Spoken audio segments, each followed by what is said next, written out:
All right, week 2 is done on the Personal Defense Network training tour. I've been to West Virginia, I've been to North Carolina. In North Carolina, I was doing some combat-focused carbine, so we're going to see a little of that action.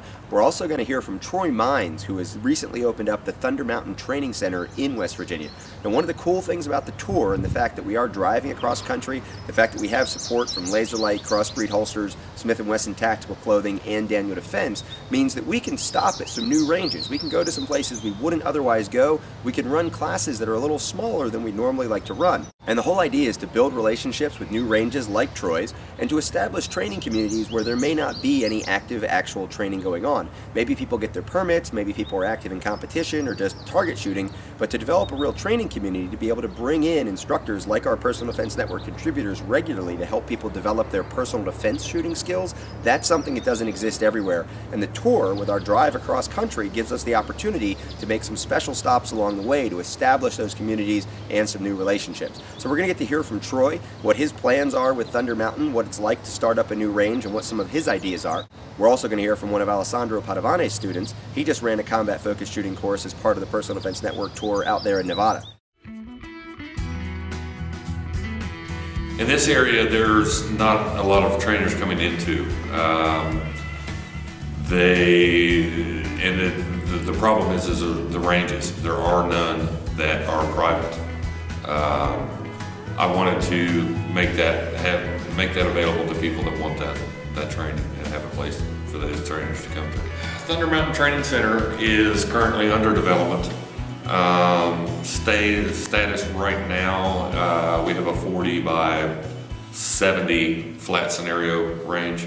Basically a training range because that was our first need. To get the trainers a place to work, to give me a place to work on my stuff, and keep up my own skills. In the future, we plan to have a lot more smaller pistol bays. We're taking out the rifle. We'll have 5 separate rifles that are in the works right now. Out to 500 yards is what we can get.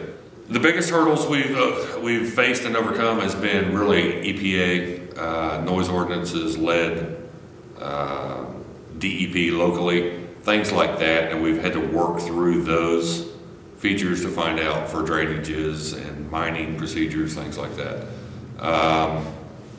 Liability issues that were involved, and we've gotten all those recently taken care of, and now we're on the move. Highly recommend any range or training facility hosting or having Personal Defense Network tour event at their facility. All the students that attended this one were extremely pleased, happy, and we've even got some insight on they will be returning because they heard we were going to have the Personal Defense Network the next year. That's a great asset to me.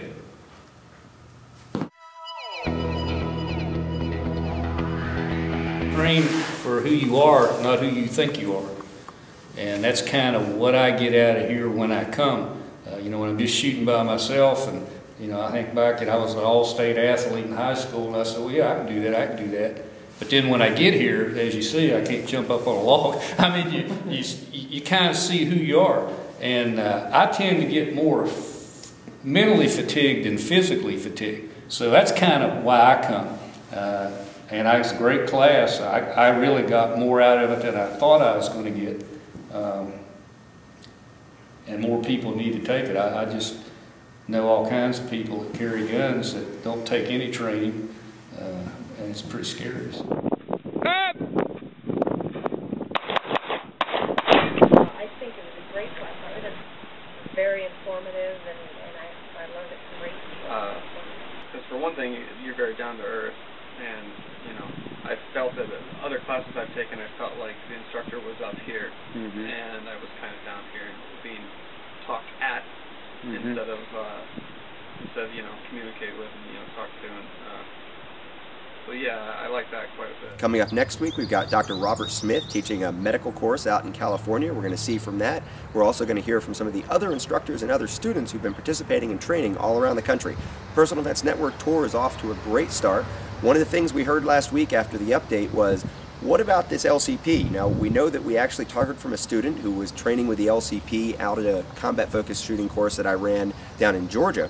And one of the things I got was from a lot of people that carry the LCP in deep concealment. They carry in a pocket, they carry inside of a belly band, and maybe they carry in a way that they can't train with regularly at their local live fire range.